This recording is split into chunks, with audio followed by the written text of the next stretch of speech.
What's up, guys? This is Seville with another Marvel Legends action figure review. Today, I'm going to talk about the brand new Walmart exclusive 2-pack featuring Luke Cage and Claire Temple from the Marvel Netflix TV series. I ordered this set straight from the Walmart website as I have not seen it in local stores yet. Give me just a minute and I'll have these figures out of their box.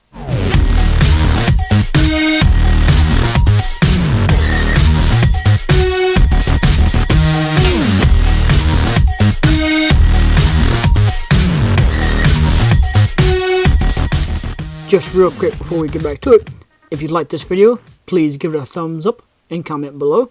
And if you want to see more from me, please subscribe and hit that notification bell. Now that they're out of the package, I'm going to give them another full rotation on the spinner, that way you can see them all the way around. While the box did primarily focus on the Luke Cage solo series, these characters have appeared in numerous other Netflix series. Claire has been the connective tissues throughout the shows, eventually uniting the Defenders. Luke first appeared on Jessica Jones Season 1.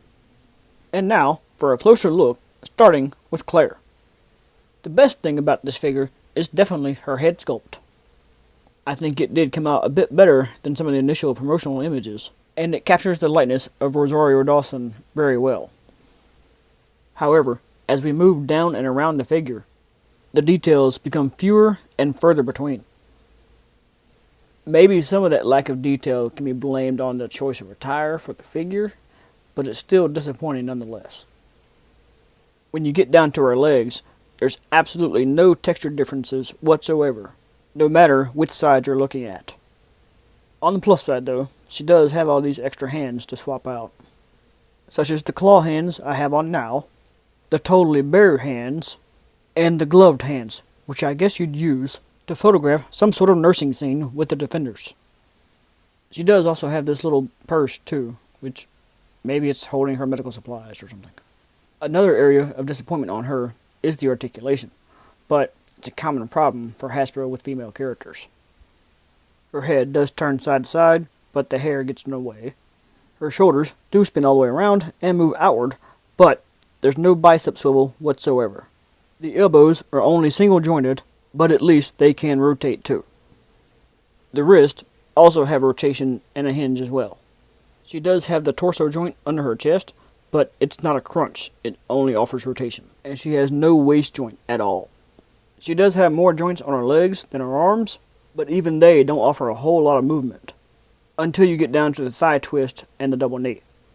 But then when you get down to the ankles, they only have the up and down hinge. There is no side pivot. And now, let's move on to Luke Cage himself. The attention to detail on Luke is much higher than it was on Claire.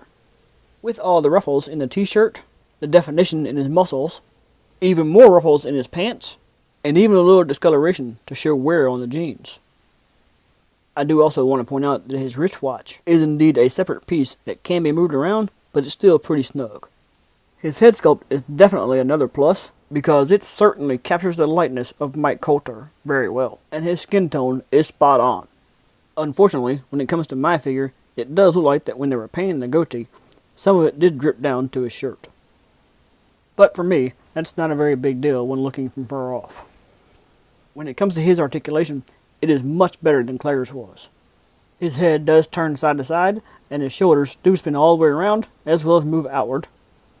He does have full rotation in the biceps, and the double elbows fold pretty well, and he does share the same rotation and hinge in the wrist. The ab crunch has a decent range of motion from here to here, as well as full rotation in the waist joint. His hips move outward pretty well, and just as well kicking forward. He does also have full rotation in the thigh, as well as the double jointed knees, and his ankles do have a good up and down movement, as well as rotation. Instead of doing individual scores per figure, like I have on 2-packs in the past, I'm going to do more like an average score for the pack as a whole. So with that said, it's time to move through my guidelines for a complete and fair review. This is the first time these characters have been released on a mass production scale, so they are using mostly new sculpts. But since Claire was so basic, I imagine they did repeat a lot of parts from other figures to finish her out. Both figures are fairly accurate to the characters, especially when it comes to the likeness of the actors. Luke has more than 20 points of articulation, but Claire does not. However, they are both in scale with the other characters in this line, and neither of them seem too fragile. Plus, they both balance pretty well. The pack does have many accessories, but they're all for Claire. This pack retails for $40, which I think is fair for 2 Marvel Legends. As of right now, these figures are only available to order on Walmart.com, but I do think you'll see them in stores soon. Which leads this pack to getting a 4-star rating, meaning it's awesome and worth owning for casual fans of the characters or collectors of the line. So I can still recommend getting these figures, especially if you already own the other Netflix series characters. If you like this review and you have not already subscribed, please do so. That way, you'll be notified on what I do next. Be sure to also leave a like and a comment as well. Thank you guys for watching, and I'll see y'all next time.